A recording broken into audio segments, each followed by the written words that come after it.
각 서신서에 주로 나타난 원리 중에 하나죠. 기독교인의 삶의 원리 중에 하나입니다.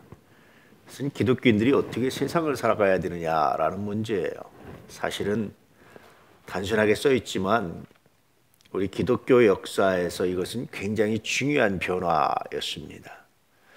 하나님이 바울이라는 사람을 택하셔서 이렇게 사용하신 목적과 이유 중에 하나이기도 합니다. 처음에 기독교는 예수님의 재림을 오해했어요.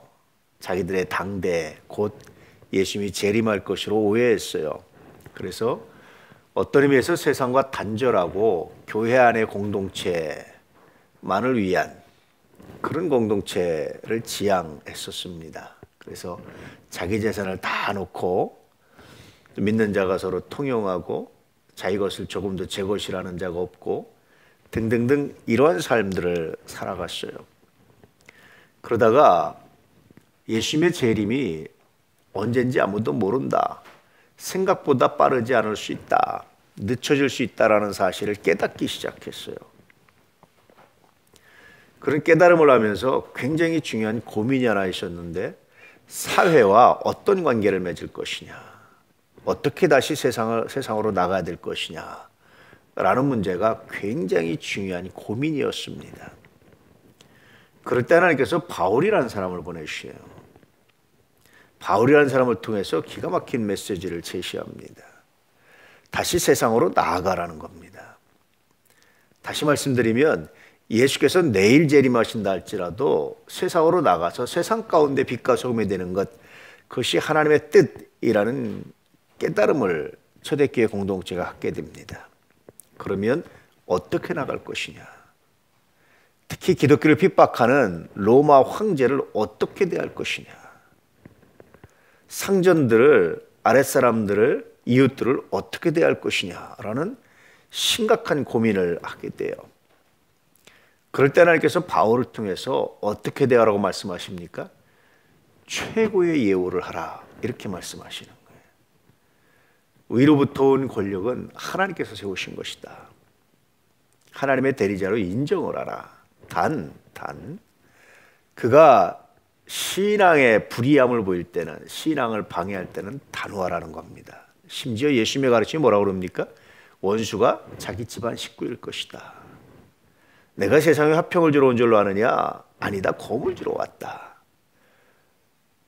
아비와 그 자녀들이, 어미와 자녀들이, 시어머니와 며느리가 서로 불화하게 하기 위해서 왔다. 신앙의 문제입니다. 그 외에는 모두가 다 협력하고 존중하라. 그렇게 말씀해 주고 있는 거예요. 신앙의 문제 때문에 불화해 보셨다면 그것은 굉장히 위대한 삶의 여정입니다. 그런데 그 불화의 목적은 싸우고 단순히 이기려는 목적이 아니라 그를 구원하기 위한 목적, 그를 진실로 사랑하고자 하는 목적, 이것을 잃으면 안 된다라고 말씀하고 있는 거예요. 그래서 황제에 대해서도 최선을 다해서 존중하고 세금 최선을 다해서 내고 직장에서 상사들 죽게 한테라, 이렇게 권면하고 있는 겁니다. 이것은 굉장히 놀라운 변화였고요. 이왕 우리가 사회에 나갈 거면 최고의 교양과 최고의 인격과 최고의 삶의 자세를 가지고 나갈 수 있어야 된다라는 가르침을 하고 있습니다. 우리는 그 중에도 특히 상전이 예수를 믿는 형제였다라는 거죠. 이 믿는 형제, 믿는 사람, 믿는 상전, 같은 예수 공동체 안에 있는 사람들, 이것은 자칫하면 소홀할 수 있다. 교회 내에서 서로 형제라고 부르는데 바깥에 나가서 또 형제요라고 말하면서 대하는 것은 옳지 않다라는 겁니다. 철저하게 상전으로 받들고 숨길 수 있어야 된다라는 겁니다. 믿는 상전 있는 자들, 그 상전을 형제라고 가볍게 여기지 말아라. 믿지 않는 상전에게 최선을 다하듯이 믿는 상전에게서도 최선을 다해야 된다, 그렇게 말씀하고 있는 거예요. 이건 어떤 의미에서 직장생활과 사회생활과 교회생활을 분리할 줄 알아야 된다.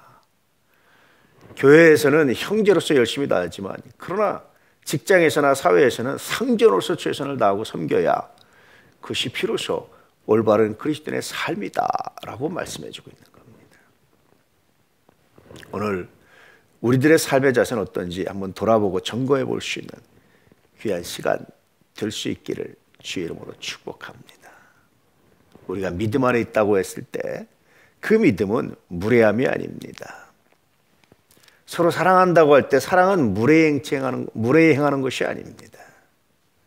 우리가 믿음 안에 있다고 할 때 그 믿음은 오히려 더 존중하고 오히려 더 깍듯하고 오히려 더 겸손하고 오히려 더 다른 사람보다 모범이 되어야 되는 것, 이것이 그리스도인의 삶의 자세다라고 말씀해 주고 있죠. 오늘 다시 우리들의 삶을 돌아보며 혹시 무례함은 없었는지, 우리들의 삶을 돌아보며 혹시 게으름과 나태함은 없었는지, 우리들의 삶을 돌아보며 혹시라도 덕을 세우지 못하는 것이 없었는지 돌아보시고 다시 한번 추스리고 점검할 수 있는 귀한 날 되시기를 주의 이름으로 축복합니다. 할렐루야.